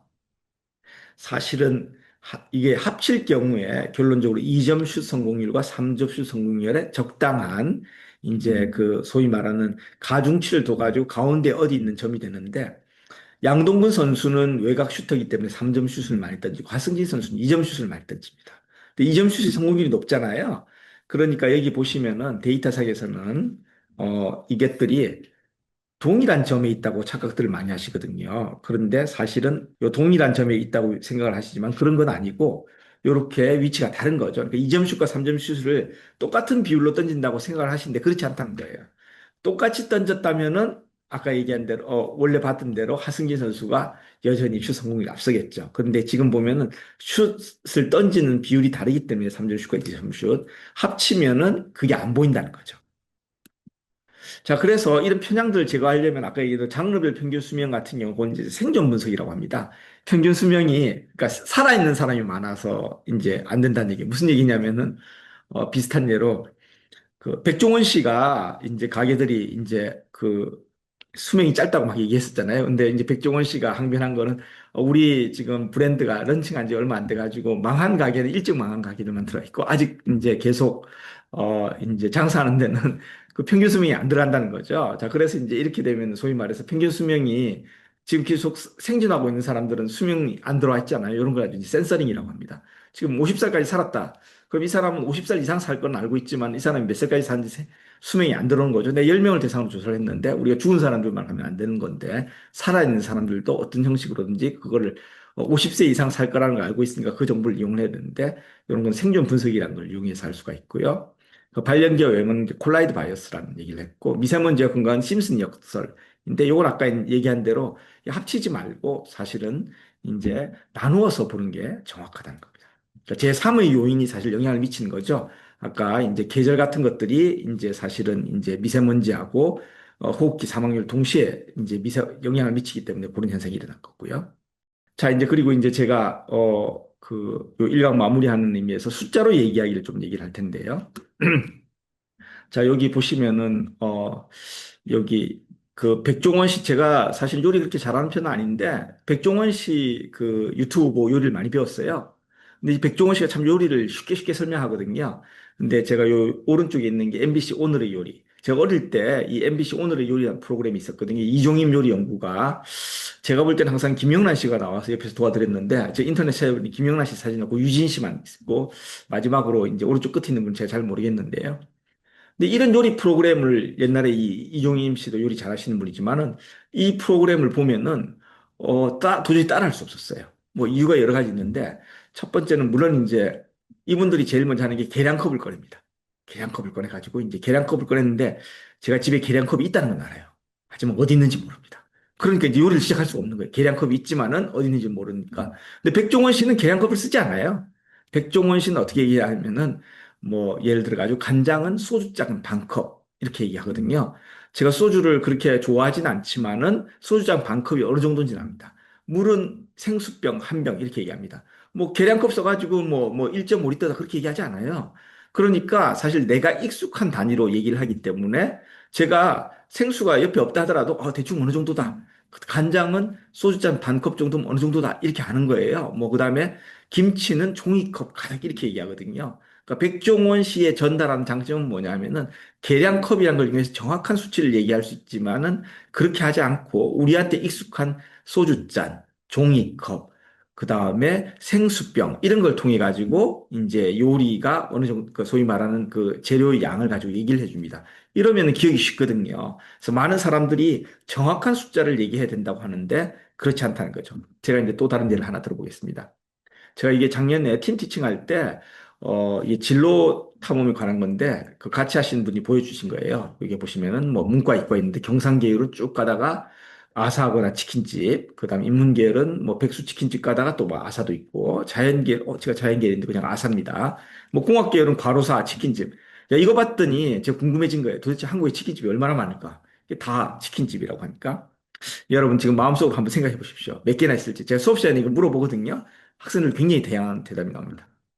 자, 그래서 한국의 치킨집 개수는 2019년 KB 자영업 분석 보고서 기준으로 8만 7천 개입니다. 야, 8만 7천 개 많은 것 같기도 한데 얼마나 많은지 감이 안 오시죠? 사실 8만 7천 개 많기도 하는 것 같은데 근데 제가 다른 숫자를 전 세계 맥도날드 매장 수 4만 2,477 작년 연말 기준입니다. 자, 전 세계 맥도날드 매장이 두 배가 넘어요. 우리나라에 있는 치킨집이. 자, 여러분들 그러면 8만 7천 개는 여러분 아마 기억하지 모르겠지만 여러분 어디 술자리 가서서 얘기하셔도 돼요. 우리나라에 있는 치킨집이 전 세계 맥도날드 매장 수의 두 배가 넘어. 이건 여러분들 기억하시거든요.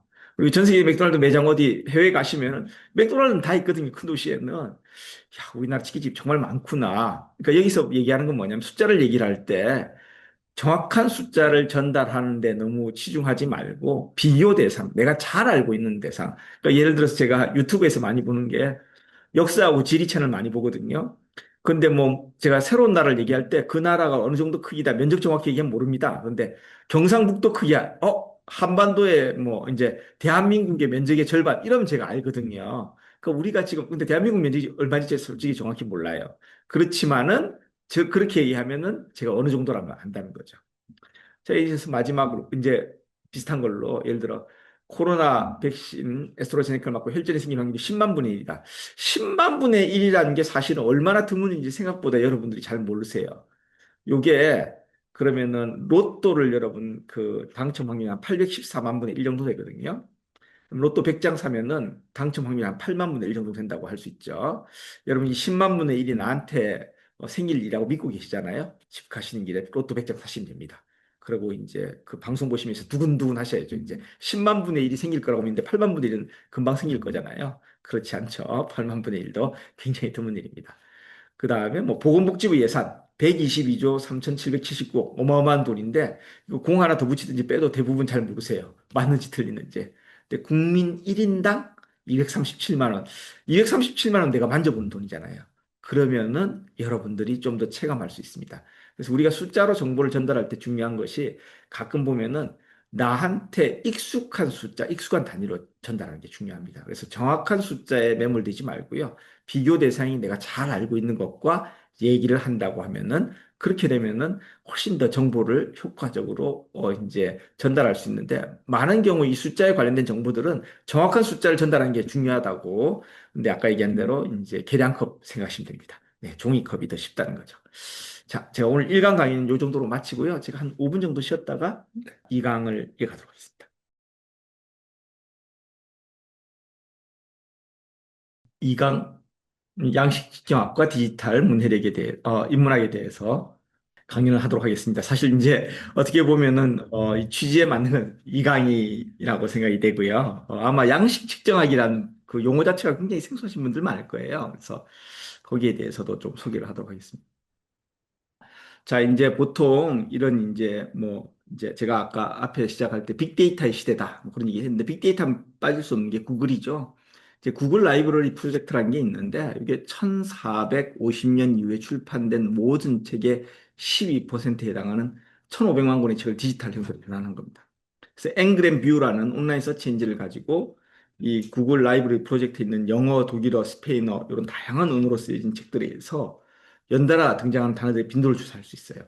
그래서 이걸 가지고 지금 여러분이 실제로 그 제가 지금 앵그램 뷰를 가지고 이제 사용한 걸 보여주는데 뭐 알버트 아인슈타인, 셜록 홈즈, 프랑켄슈타인 이걸 가지고 동시에 비교해 봤습니다. 그랬는데 이게 이제 1800년부터 2020년까지 영어로 된 책으로 한정을 했고요.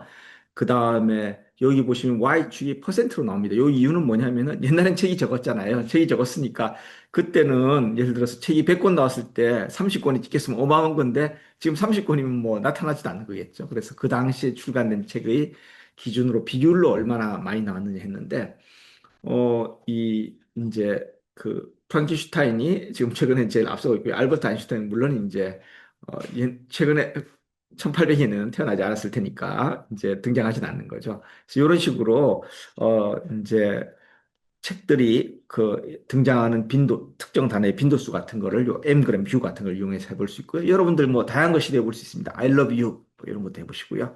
여러 가지 다양한 걸 한번 시도해 보실 수가 있고요. 또 하나는 이제 구글 아트 프로젝트입니다. 이게 2011년부터 전 세계 박물관 전시품의 고화질 이미지 갤러리를 구축한 건데요. 80개국 2천여 기관과 제휴하고 300만 점 이상의 예술작품과 문화유산을 디지털한 플랫폼입니다. 이제 이게 원래는 아트 프로젝트인데 이름을 구글 아트 앤 컬처라는 이름으로 지금 바꿨고요. 그러니까 여기 가시면 여러분 루브르 박물관 안 가시더라도 얼마 전에 도난사건도 있었죠. 직접 이런 그 이제 작품들을 고화질로 볼 수가 있습니다. 그래서 가상 전시 투어도 하고 고해상도 작품 감상 기능도 제공하고 있습니다. 자, 그럼 이제 요런 걸 이제 어쨌든 이런 이제 디지털화된 그 이제 뭐 문학 작품이나 그런 예술 작품들이 많은데 뭐 요런 걸 가지고 여러 가지를 할 수 있는 제가 오늘 얘기할 양식 측정학, 영어는 스타일로메트리라고 하고요. 이게 문학 작품의 진위 여부를 판단하기 위해 작품 양식을 정량적으로 분석했다 그랬는데 이게 1985년에 옥스퍼드 대학교 도서관에 짤막한 시 한 편이 발견됩니다. 쉐라이다이라고. 근데 거기에 섹스피어라고 이렇게 이제 서명이 있었어요. 그래서 이제 섹스피어의 이제 새로운 작품이 등장했나? 이러면서 이제 굉장히 논란거리였습니다. 그래서 이제 제가 앞부분에서 제가 이제 한국일보 컬럼에서 이제 얘기했던 것 중에 하나가 요 이제 그 섹스피어 작품의 진위 여부에 관한 양식 증강에 대한 간단한 소개를 하는 게 그 컬럼 내용이고요. 이런 것들이 이제 사실은 소위 말해서 이제 그 진위 여부를 판단하기 위해서 그런 것들은 이 문학 분야에 굉장히 많거든요. 대표적인 것 중에 하나가 어 이제 미국에는 대통령들이 주례 연설을 하잖아요. 라디오 주례 연설을 하는데 연설 비서관 여러 명이 있습니다. 그래서 연설문을 쓴 게 이제 매번 연설할 때마다 다른 사람들이 작성을 할 텐데 일부는 누가 썼는지 알려지고 일부는 안 알려져 있어요. 그러면 안 알려져 있는 연설문에 실제 작성한 비서관 누군가? 그게 이제 사실 궁금한 거죠. 뭐 그런 걸 논문으로 했고요. 약간 번외긴 한데 혹시 우리나라도 대통령 중에 한 분이 라디오 주례 연설을 하신 분이 시도하신 분이 있어요. 잠깐 동안. 혹시 누군지 아시는 분 있으신가요? 예, 온라인에 제가 들 수 없는데 제가 답을 말씀드리면 이명박 대통령이 라디오 주례 연설을 잠깐 했습니다. 네. 자, 이거 보통 잘 못 맞추는데 제가 이제 공무원들 대상으로는 최고위 과정했더니 역시 공무원분들은 아시더라고요. 자, 음악 미술 작품. 요게 이제 그 뒤에 제가 또 약간 소개할 텐데 디지털 이미지를 이용한 서양 미술의 시대별 색상 변천사. 그러니까 무슨 얘기냐면 예를 들어 섹스피어를 가지고 뭐 예를 들어 후기인상파 시대에 그랬으면 어떻게 되고 뭐 전부 다 이제 미술 사조가 있잖아요. 그 사조에 따라서 색상들이 다른데 만약에 그 특정 사조가 지배하는 그 시대에 만약 우리가 잘 알고 있는 뭐 모나리자 같은 그림을 이제 그 시대에 그렸다면 어떻게 됐을까? 그런 걸 가지고 이제 연구한 거고요. 그리고 오늘 제가 소개할 것 중에 이제 뒷부분에 나오는 게 이제 비틀즈 다들 좋아하시죠? 근데 이제 비틀즈가 그 이제 결성된 당시에는 발표한 노래들은 다 비틀즈라고 나왔는데 이제 그게 이제 깨지고 난 다음에 이 노래 작곡자 사실은 존 레논 아니면 폴 맥카트니 둘 중에 한 명이 이제 주로 했는데 이 몇몇 곡 가지고는 폴 맥카트니가 존 레논이 서로 자기가 작곡했고 쟤는 한 거 없다고 싸웠습니다. 그래서 그런 노래 중에 하나는 In My Life라는 노래에 대해서 제가 좀 이제 소개를 하려고 합니다. 자, 그래서 양식 측정학의 역사는 1880년대 미국의 물리학자 토마스 맨델힐이 이 단어 길이의 빈도수를 이용해서 올리버 트위스트와 허영의 시작 유사도를 조사했다. 이게 무슨 얘기냐면요. 예를 들어 love란 단어는 네 글자죠. 그러니까 철자가 네 자로 이루어졌고 그 다음에 hate도 네 자입니다. 자, 그러면은 이 뭐 올리버 트위스트에 이제 그 쓰여진 단어들 중에 단어 뜻은 관계없어요. 다른 단어도 관계없습니다. 네 글자로 된 거, 스펠링이 네 개로 된 거, 다섯 개로 된 거, 여섯 개로 된 거 그렇게 쓸 수가 있잖아요. 그러면 이제 작품 하나를 넣으면은 제가 이제 히스토그램을 그릴 수가 있는 거예요. 네 글자로 이루어진 단어가 몇 개나 쓰였나? 다섯 개의 스펠링으로 된 게 몇 개나 있었냐? 이렇게 쭉쭉 해가지고 그림을 그리잖아요. 그럼 놀랍게도 사실은 이 같은 저자가 했으면 그게 비슷비슷합니다. 비슷비슷하고요. 그다음에 이제 또 또 하나 시도했던 게 폴란드 언어학자가 플라톤 작품. 플라톤도 역시 비슷비슷하긴 한데 연대별로 약간 다른 거예요. 그 히스토그램을 그리면은. 그래서 플라톤 작품 중에 연대별로 이제 연대가 알려진 작품이 있고 연대가 안 알려진 작품이 있는데 그럼 연대가 알려진 작품은 그 작품들을 모아서 연대별로 히스토그램을 그리고 안 알려져 있는 것들의 히스토그램을 그린 다음에 비교를 해보는 거죠. 그래서 이게 어느 연대하고 가장 비슷하다 그러면은 이 작품은 언제쯤 쓰여졌을 것이다. 그렇게 추정을 한다는 것입니다. 자, 그래서 이 양식 측정학이 아까 얘기한 대로 소위 말해서 이 문학 작품이 디지털화됐기 때문에 이 굉장히 많은 데이터가 이제 축적이 된 거예요. 그러면서 이 양식 측정학이 굉장히 비약적인 발전을 하게 됩니다. 그래서 오늘 이제 그 얘기들 좀 할 텐데요. 자, 이게 시대별로 모나리자를 그려보자 해가지고 요게 이제 르네상스 시대, 바로크 시대, 뭐 로코코 시대 이런 식으로 각 시대를 만약 사조별로 모나리자를 그렸다고 하면은 지금 여러분도 보시면은 색상들이 조금씩 다르죠? 뭔가 배경이 달라 보일 겁니다. 이게 이제 카이스트 정화원 교수님 연구팀이 한 거고요. 원래 이걸 제가 그걸 클릭을 하면은 이제 정원 교수님 유튜브 영상으로 가가지고 그 정원 교수님이 요거에 대해 강연한 게 보이는데 제가 지금 유튜브 보시는데 그 아래 다시 유튜브를 또 보여드리는 건 뭔가 좀 아닌 것 같아서 제가 그냥 나중에 관심 있으신 분은 이제 나중에 궁금하신 분은 제 강의 자료는 저는 항상 다 오픈하니까 다운로드 받으셔서 저기 여기 그 색상 있는 부분 클릭하시면은 정하원 교수님 유튜브로 연결이 됩니다. 그래서 오늘은 제 것만 보시고요. 궁금하신 분은 나중에 강의 자료 다운로드 받으셔서 클릭하시면은 정하원 교수님이 요 그림에 대해서 자세히 설명을 해드릴 거예요. 자, 그러면은 이제 그 아까 얘기했던 그 섹스피어 그 이제 작품에 대해서 얘기를 해보도록 하겠습니다. 여러분 섹스피어가 얼마나 많은 단어를 알고 있는지 아세요? 섹스피어 작품에 등장한 단어가 88만 개가 넘습니다. 그리고 이제 14,376개는 딱 한 번만 사용됐고요. 두 번만 사용된 단어도 4,343개입니다. 근데 이제 중복을 제외하고 실제로 섹스피어 그러면 사용한 총 단어 수는 몇 개냐면 3만 개가 넘어요. 31,534개입니다.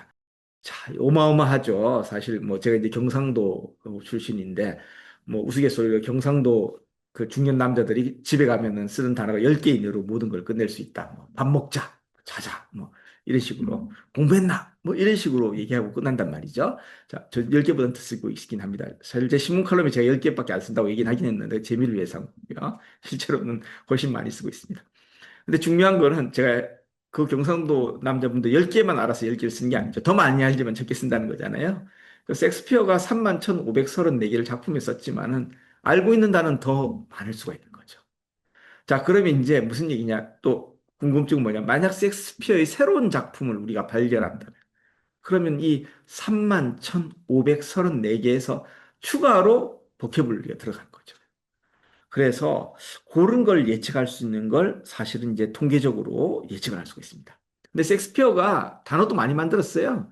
그러면서 대중화된 단어가 굉장히 많은데 지금 오늘날 쓴 거, 뭐 에딕션, 이건 이제 오셀로에서 제일 먼저 뜬 거예요. 베드룸, 이것도 섹스피어 만든 겁니다. 이것도 한여름밤의 꿈에서 제일 먼저 나왔고요. 뭐 크리틱, 뭐 아이볼, 론리, 뭐 지금 올림피안 여러분들 보시면 굉장히 뭐 흔하게 듣는 단어고 사실은 영어지만 거의 우리 외래어로 우리가 일상적으로 쓰는 그런 단어들이 섹스피어가 만들었어요. 네, 그러면서 이게 그러니까 섹스피어가 본인 어휘력도 뛰어나지만 본인이 많이 만들기도 했습니다. 많이 만들었으니까 사실은 그렇게 여러 개를 쓸 수 있겠죠. 자, 그래서 섹스피어 작품에 보시면 총 100회까지 등장 빈도별 다뤘습니다. 자, 이게 뭐냐면 한 번만 등장하는 애가 14,376번. 뭐 예를 들어서 80번만 등장한 애는 뭐 이제 81번만 등장한 애는 13번 뭐 요렇고 이제 100번 등장한 단어는 5번. 요렇게 뒤로 갈수록 많이 등장하는 애는 줄어드는 거죠. 자, 이렇게 돼 있는데 요거 약간 문제를 좀 벗어나세요. 원래 그럼 이 문제를 사실 어떻게 풀었냐 하면은 사실 요건 이제 생태학 문제하고 관련이 있습니다. 이제 말레이시아에는 얼마나 많은 나비가 있을까? 이게 제가 96년부터 2012년까지 미국에 있었는데 제가 미국 가기 전에 말레이시아였거든요. 이제 돌아왔더니 말레이시아가 됐더라고요. 언제 말레이시아가 됐는지 제가 여러분한테 물어봤는데 아무도 대답을 안 해주셔서 네. 어쨌든 제 또래는 말레이시아로 원래 알고 있었는데 뭐 중요한 건 아니고요. 근데 요 영국의 곤충학자가 2차 세계대전 기간 동안에 말레이시아에서 2년간 다양한 나비를 채집했습니다. 그래서 118종은 굉장히 드문 중에 딱 한 번만 채집했고요. 74종은 두 번만 채집했습니다. 근데 요 사람이 궁금했던 게 뭐냐면은 자기가 지금 2년 동안 이렇게 모았는데 내가 1년 더 있으면은 더 나비를 많이 잡을 거잖아요. 근데 내가 궁금한 게 좀 희귀한 나비를 또 새로 나비를 잡고 싶은 거예요. 그죠? 이때까지 한 번도 안 잡힌 나비가 있는데 그런 나비를 또 얼마나 잡는지 그런 게 궁금한 거죠. 자, 요 문제가 사실은 생각해 보면 똑같습니다. 아까 섹스피어 문제하고. 그 나비가 사실은 단어 같은 거예요. 내가 새로운 작품을 발견하면은 그러니까 새로운 작품이라는 거하고 기간하고 비슷한 건데요. 자, 요걸 어떻게 생각할 수 있냐면은 새로운 작품 발견될 때마다 그 작품에 들어가는 단어의 숫자가 있잖아요. 그러면은 지금은 2년 있었는데 1년 더 있었다는 건 기존에 비해서 한 절반의 기간인데 예를 들어 지금 섹스피어가 88만 개의 단어가 있었는데 내가 예를 들어 한 엄청난 문집을 새로 발견해서 그게 한 3만 개 있었다. 그러면은 88만 개 중에 3만 개에 해당하는 것만큼이 추가가 된 거죠. 여기서는 1년이라고 했으니까 50%가 작품량이 많아졌다고 나비 양이 많아진다고 생각하면 여기는 작품 기준으로 하면은 그 단어의 비율로 생각해 보십니다. 자, 그래서 이제 요 문제를 다행히 이제 코벳이 요 문제를 해결할 수 있는 완벽한 사람을 알고 있는데 이게 통계학의 아버지로 불리는 R.A. 피셔입니다. 이 피셔가 요걸 가지고 1년이 아니라 임의의 기간을 추가됐을 경우 새로운 발견될 종이 숫자에 대해서 얼마나 될지 계산하는 방법을 가지고 유도를 냈습니다. 아주 쉽게 유도를 해냈고요. 자, 그걸 가지고 그 아이디어를 가지고 이 섹스피어 작품에 쓴 겁니다.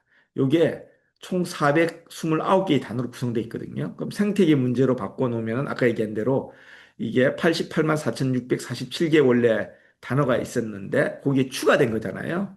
그래서 요만큼 생태계 문제로 바꾸면 추가 기간이 주어진 거다. 기간이 아주 짧게 주어졌죠.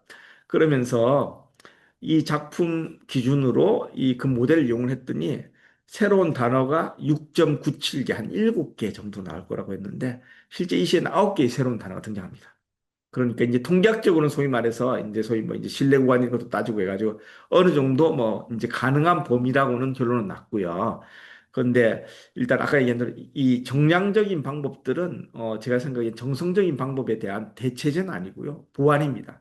왜냐하면은 정성적으로 평가할 게 있는데 정성적으로 하면 뭔가 이제 사실은 결론이 안 날 때가 있잖아요. 그럴 때 정량적으로 뭔가 이제 이걸 가지고 확인을 해준다든지 또는 반대되는 의견 두 가지 중에 어느 쪽에 더 힘을 실을지 그런 얘기할 수 있거든요. 근데 이 작품 어쨌든 진위 여부에 대해서는 아직도 이제 전문가들이 판단을 요구해서 이걸 외전으로 보고 있는 걸로 알고 있습니다. 그래서 이 통계학적으로 정량적으로는 어느 정도 가능성이 있다고 인정을 하지만 아까 말씀드린 대로 역시 또 섹스피어 전문가들끼리 또 많이 있으시니까 그분들이 어쨌든 진위 여부에 대해서 약간 좀 부정적이라서 현재로서는 판단이 유보되고 있는 걸로 알고 있습니다. 그럼 이제 요 문학 작품에 대해서 얘기를 했고요. 제가 이제 조금 약간 이제 방향을 바꿔서 이제 음악에 대해서 얘기를 해보도록 하겠습니다. 음악은 실제로 제가 음악 감상하는 시간을 좀 가질 예정입니다. 자, 비틀즈 노래 대부분 노래가 이제 존 레논하고 폴 맥카트니 공통 작품으로 돼 있는데 사실은 주로 한 명이 주로 한 거죠. 근데 해체하고 나서 이제 작곡자 논란에 쌓인 곡은 몇 곡이 있는데 대표적인 곡 이제 Ask Me Why, Do You Want to Know a Secret, Wait, In My Life 이런 노래들이 있어요. 그래서 이런 노래들 뭐 비틀즈 얼마나 좋아하실지 모르지만 저처럼 캐주얼 팬인 사람들은 아주 유명한 노래는 아는데 이런 작품들 다 알지는 못하니까 이런 노래를 들어보는 시간 한번 가지도록 하겠습니다. 자, 저 먼저 Ask Me Why인데요.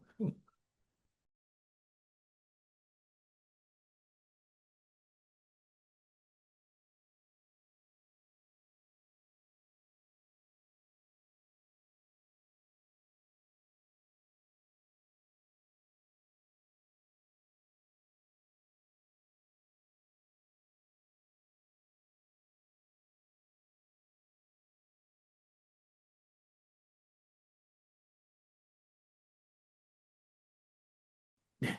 자, 그다음 두 번째 곡 Do You Want to Know a Secret?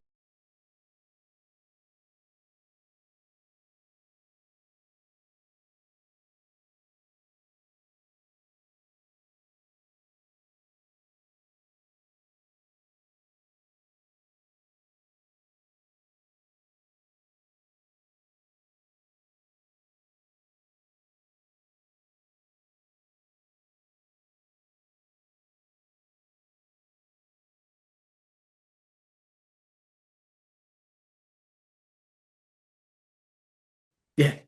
자, 그다음은 세 번째 곡 Wait.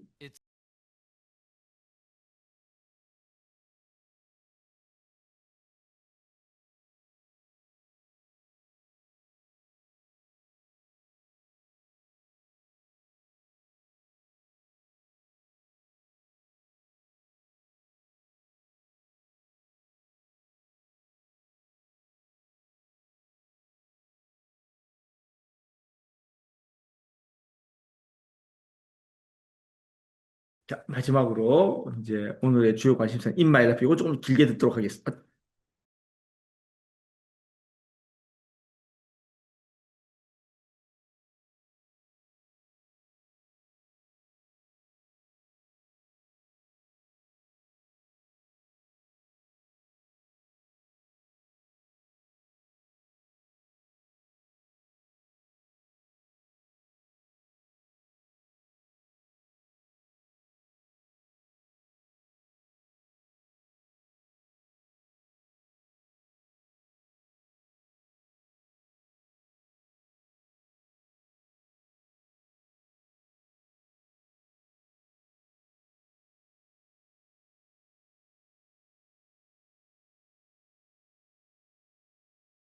자, 그래서 In My Life에 대해서 이 존 레논하고 폴 맥카트니가 뭐라고 했냐면요. 내가 작사와 대부분의 작곡을 담당을 했고 폴 맥카트니는 중간 8마디만 도와줬다. 이렇게 얘기했고요. 폴 맥카트니는 무슨 얘기냐. 존 레논은 숟가락만 얹고 내가 처음부터 다 했다. 이렇게 둘이 완전히 극과 극의 의견을 보여주고 있는 거죠. 그래서 이 질문에 대답하기 위해서 하버드 대학 연구팀이 굉장히 재밌는 논문을 썼어요. 근데 이 논문이 사실은 논문도 재밌지만은 이게 이제 하버드 데이터 사이언스 리뷰라는 저널에 발표됐는데 요거는 꼭 온라인으로 읽으셔야 됩니다. 왜 그러냐 하면요. 이게 사실은 이 논문에 인터랙티브하게 분석 과정을 보여주는 게 있어요. 그래서 종이로 된 거, 저도 항상 프린트해서 종이로 읽긴 하는데, 요 논문은 사실은 이제 웹페이지에 가서 보시면 훨씬 재미있는 특징들이나 논문을 이해하는 데 도움이 되는 게 많습니다. 제가 조금 있다가 요 웹페이지에 가서 제가 어떤 특징들인지 좀 보여드릴 거고요. 일단은, 웹페이지에 있다는 거 한번 알아두시고, 나중에 또 역시 마찬가지로 요 발표 자료 다운로드 받으시면 한번 이 웹페이지에 가보시기 바랍니다. 자, 요 송 데이터는 이제 그 1962년부터 1966년 비틀즈 스튜디오 녹음 중심 이전곡으로 한정을 했고요. 이 중에 단독 작곡으로 그러니까 이건 서로 둘이 인정한 거예요. 예, 이건 존 레논, 이건 폴 맥카트니 이렇게 70곡은 자료로 사용했습니다. 존 레논 곡의 대표적인 게 I Am the Walrus라든지 Across the Universe, 폴 맥카트니 Hey Jude라든지 오 달링 있죠. 자, 요것도 이제 기억을 되살리기 위해서 여러분들 한번 들려드리고요. 여러분 혹시 이걸 듣고 두 명의 작곡 스타일이 차이가 있는지 한번 들어보시기 바랍니다.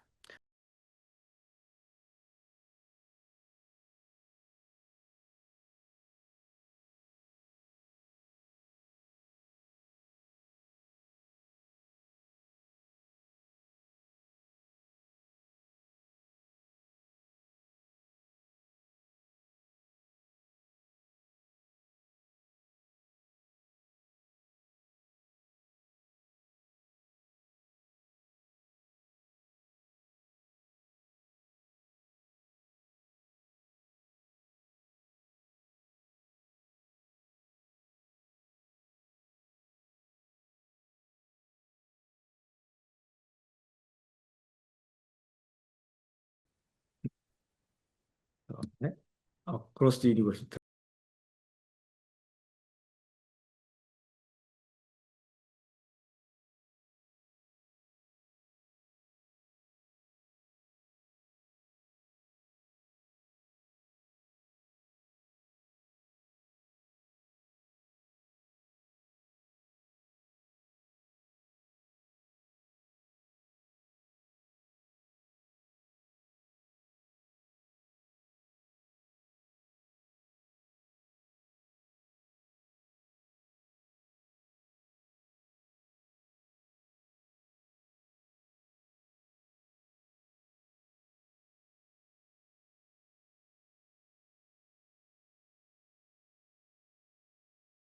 네.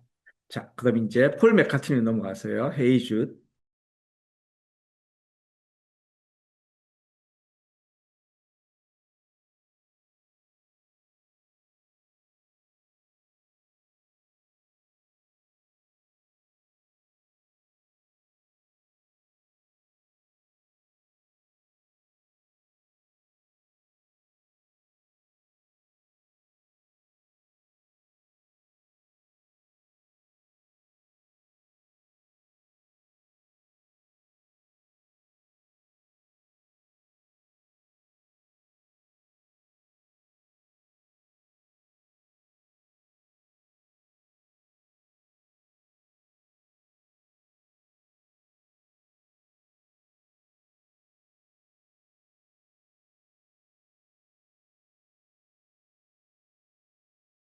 가보시는 거예요. 저 마지막 곡, 오 달링.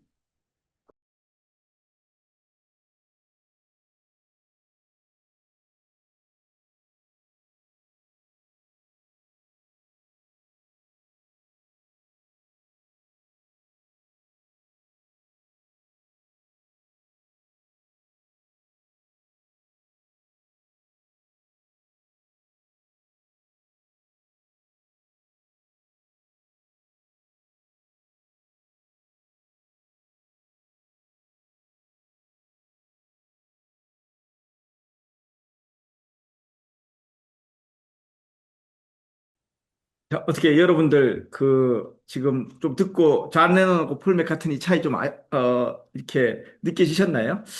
전 막귀라 그런지 아니면 제가 좀 약간 캐주얼한 팬이라 그런지 전 잘 모르겠더라고요. 근데 일반적으로 이 폴 맥카트니 노래가 이게 음노프의 이 변화가 좀 많다. 뭐 그렇게들 얘기를 하신데 전문가들의 얘기에 의하면 저 같은 막귀한테는 그런 게 들리지 않고요. 자, 그래서 이 작곡 스타일 차이를 알아야 되는 거죠. 어쨌든 그걸 이제 수치화해서 이제 정량적으로 판단을 한다는 건데 그렇게 하기 위해서 일단 노래들이 지금 나왔잖아요. 그 노래를 데이터로 변환을 해야 되잖아요. 그래서 노래를 가지고 데이터로 변환을 한 게 지금 보면은 137개? 그 정도의 이제 이진수로 바꿉니다. 자, 이게 뭐냐면요. 첫 번째로 이 코드 타입이라고 해서 화음, 뭐 장삼도 화음, 뭐 단삼도 화음 그런 게 있잖아요. 그럼 노래에 장삼도 화음이 있다, 없다. 이런 걸 가지고 기록을 합니다. 그래서 있으면은 이제 코드 타입이 총 9개가 있다고 하는데 그걸 가지고 있다, 없다, 있다, 없다 하니까 이제 9개의 0101이 있는 거죠. 그래서 노래 하나가 나오면은 그 노래에 대해서 제가 첫 번째로 코드 타입으로 010101 해서 이제 0이나 1로 된 9개의 숫자를 씁니다. 두 번째는 이제 멜로딕 노트라고 해서 이게 선율을 구성하는 핵심 음이라고 했는데 제가 화성학에 대해서 잘 알지는 못하기 때문에 이것도 12가지 범주가 있다는 거예요. 그래서 이것도 역시 또 010101 이렇게 이제 21개까지가 나오고요. 그 다음에 이제 화음이 이제 사실 이제 변화하는 게 있습니다. 화성적으로 이동하는 게 있는데 뭐 장삼도에서 단삼도로 이동하고 잘 모르겠지만 아마 그것들이 모든 가능한 게 이동하는 게 아니라 뭐 특정 화음에서 특정 화음으로만 이동을 할 수 있을 거예요. 그래서 이게 24개가 있다고 합니다. 자, 그렇게 하면은 이제 총 45개가 되고요. 그 다음에 멜로디 노트 트랜지션이라서 아까 이제 선율도 역시 또 연결하는 방식이 65개가 있는데 그것도 이제 0101 해서 이제 110개의 0101이 만들어지는 거죠. 그다음 마지막으로 짧은 구간 단위 높낮이 변화를 해서 27개에서 총 137개의 이제 이진수로 표현할 수 있습니다. 그러니까 노래 한 곡을 딱 넣으면은 제가 이걸 가지고 수치로 바꾸는데 그 137개 이진수로 이루어진 걸 바꾸는 거예요. 그러니까 자, 웹페이지를 보시면은 제가 여기서 이 웹페이지가 재밌는 게 아까 제가 지금 얘기했던 뭐 단삼도 잠삼도 이런 게 있잖아요. 제가 여기 보시면은 뭐 1도 화음 뭐 이런 식으로 멜로딕 트랜지션이 이제 뭐 어떤 식으로 되고 이런 것들이 지금 제가 체크 표시를 했어요. 체크 표시를 했으면 제가 이 밀리언 와이즈라는 노래에서 이 노래를 하면은 요 코드 첫 번 코드 1도 화음이 어디 있는지 표시를 해줍니다. 뭐 여러 번 나오기도 하죠. 근데 있다 없다는 표시는 안 돼. 어쨌든 이제 어딘지 제가 한번 이 노래를 들려보겠습니다. She's got a million reasons for leaving you for some other guy. She's got a million reasons, but I got a million why.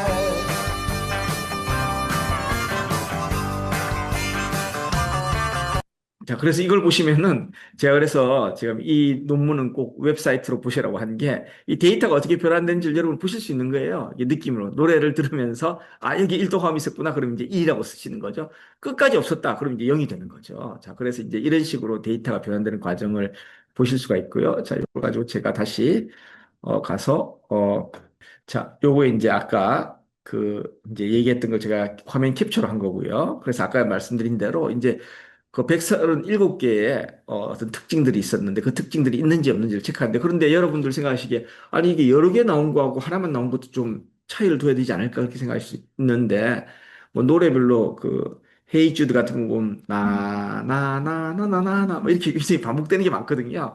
그래서 그런 것들이 크게 정보를 주지 않는다고 생각해서 있다 없다만 이제 사실은 넣었습니다. 자, 그래서 요 분석하는 방법은 우리가 폴 맥카트니 곡이면 1이고 존 레논 곡이라면 0이라고 했고요. 그다음 아까 지금 보시면 137개 음악적 특색 연구가 노래마다 있습니다. 그래서 맨 처음에 70개의 노래를 이제 데이터가 있었죠. 우리가 정답을 알고 있는 거. 그걸로 해가지고 우리가 일단은 이 로지스틱 회귀 모형이라는 방법을 이용을 해가지고 이걸 이제 폴 맥카트니 곡일 확률을 예측을 할 수가 있습니다. 그걸 한 거고요.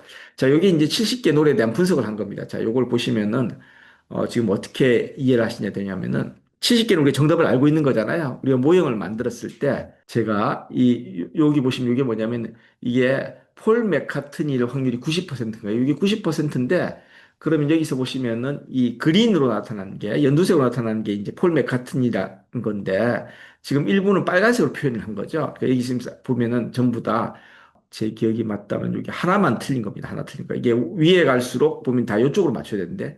자, 근데 반대로 80%, 90%는 반반으로 예측을 했어요. 이거 다 폴 맥카트니로 예측을 해야 될 텐데 잘 못 맞췄죠. 그다음에 70에서 80%인 확률인 데는 그런 노래들을 봤더니 다 폴 맥카트니 곡이 맞았습니다. 그러니까 보통 우리가 일반적으로 한 50%를 기준으로 자르잖아요. 50% 넘으면은 폴 맥카트니, 50% 미치면 존 레논 했으면은 우리 이상적으로 생각하는 50%를 기준으로 여기 전부 다 그린만 있고 이 전부 다 빨간색만 있어야 되는데 틀린 것들이 조금씩 있는 거죠. 한 80% 정도 아마 맞는 걸로 제가 기억이 나는데 어쨌든 그래서 예측을 하는데 그래서 아주 나쁘진 않고요. 자, 웹사이트를 보시면은 이 웹사이트에 또 부분에 가보시면 이게 어떤 거냐면요. 자, 여기에 노래들이 있습니다. 노래들이 있는데 자, 노래들 중에 보면은 여기에 요 소위 말하는 각 그 노래들이 여기서 보시면 제가 여기 표시를 했으면 1.206이 나오고 그다음 오른쪽 끝에 보면 노트 그 트랜지션이라고 다운 플람 플랫 3 to 토닉이라고 나오죠. 자, 그러니까 이게 아까 얘기했던 137개의 특색 중에 어떤 건지를 나타내는 겁니다. 자, 그래서 이런 수치가 보시면 이게 양수로 나오면 주로 파란색이 많이 나왔다는 건 얘는 주로 폴 맥카트니 곡에서 많이 나는 특징들이라는 거예요. 그리고 그것들에 대한 가중치가 나옵니다. 그래서 이제 Ask Me Why 같은 경우에 보시면은 지금 여기 보시면은 빨간색이 많고 그 다음에 그린은 상대적으로 적죠. 그러니까 뭐냐면은 존 레논의 특징을 많이 갖고 있다는 거예요. 제가 그래서 뭐 Love Me Do 같은 것도 클릭을 하시면은 네.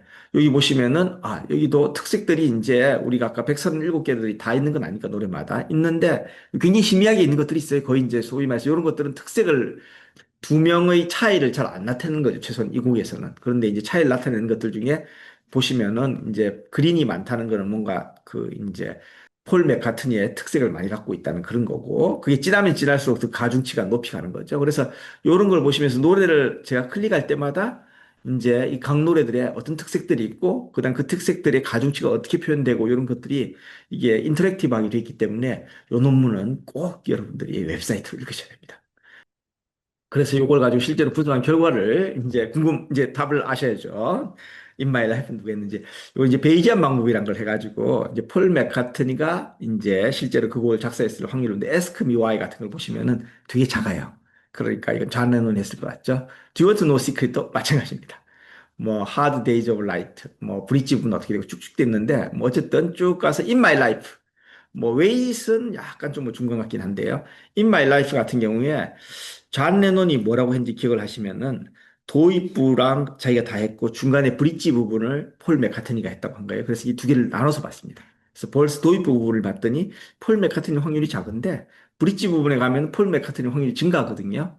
그런데 이제 폴 맥카트니 처음까지 자기가 다 했다고 했고 존 레논은 브릿지 부분만 폴 맥카트니가 도와줬고 나머지는 자기가 했다고 그랬잖아요. 그 현재 이 데이터 분석 결과는 존 레논이 말이 좀 더 신빙성이 있다. 뭐 저는 기억력이 좀 더 신빙성이 있다고 하겠습니다. 뭐 어쨌든 사람들 기억은 원래 윤색되고 이제 또 시간이 지나면은 본인 것도 잘 기억 못 하니까요. 자, 그래서 오늘 이제 강의를 제가 이제 두 번에 나눠서 했는데, 뭐 데이터 기반 의사결정과 디지털 문해에 대해서 이제 첫 시간 했었고요. 그 다음 뭐 의사결정을 위해서 이제 우리가, 어떤 식으로 메시지를 딜리버리 해야 되냐, 그런 걸 좀 얘기했습니다. 뭐, 그 다음 뭐 개인정보 보호나 그런 거에 대해서 자세히 얘기는 하지 않았는데, 디지털 인문학은 제가 지금 조선왕조실록 부분은 제가 지웠는데 그대로 나와 있고요. 이제 대신에 제가 그 In My Life의 실제 작곡가하고 그 다음에 섹스피어 작품 얘기를 했었죠. 그래서 그 디지털 문해력과 관련된 양식 측정 부분을 제가 좀 얘기를 했었고요. 그 다음에 이제 뭐 디지털 문해력을 기르기 위해서는 어떤 책을 읽어야 되느냐 하면서 제가 이제 몇 권 책을 추천합니다. 예.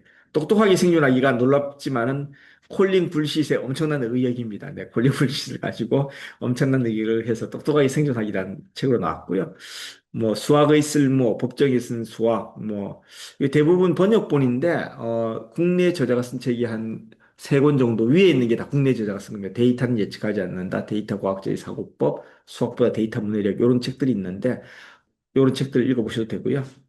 그래서 내가 만약에 통계학을 좀 더 배우고 싶다 하면은 이제 제 셀프 프로모션인데 K무크에 뭐 블루 리본 강좌 음식점처럼 여기도 블루 리본을 붙이더라고요. 제가 블루 리본 강좌로도 선정된 적이 있는데 제가 이 강의를 만들면서 여러 가지 이제 이유가 있었는데 사실 K무크에 훌륭한 강의들이 많거든요. 근데 왜 제가 또 이 통계 강의를 찍었냐면은 한 3분의 1 정도는 수식을 거의 나오지 않습니다. 네, 수식을 최소한으로 쓰면서 개념 위주로 이렇게 설명한 좀 다른 통계학 강좌는 다른 식으로 구성됐다는 걸 이제 말씀드리고 싶고요. 그래서 이제 사실은 약 이공계가 아니라 좀 접근하기 쉽게끔 그렇게 만들었다고 말씀드리고 싶습니다. 자, 오늘 강의는 여기서 마치겠습니다. 감사합니다.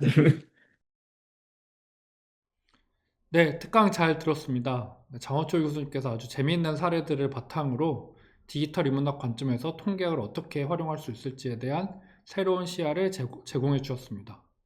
다음 특강은 11월 7일 오후 3시에 있습니다. 11월 7일 오후 3시 강의에서는 세종대학교의 이진 선생님을 모시고 한국어 교육과 LLM의 관계에 대해서 공부해보는 시간을 갖도록 하겠습니다. 그럼 특강 들어주셔서 감사합니다. 다음 특강도 성원해 주시기를 부탁드립니다. 감사합니다.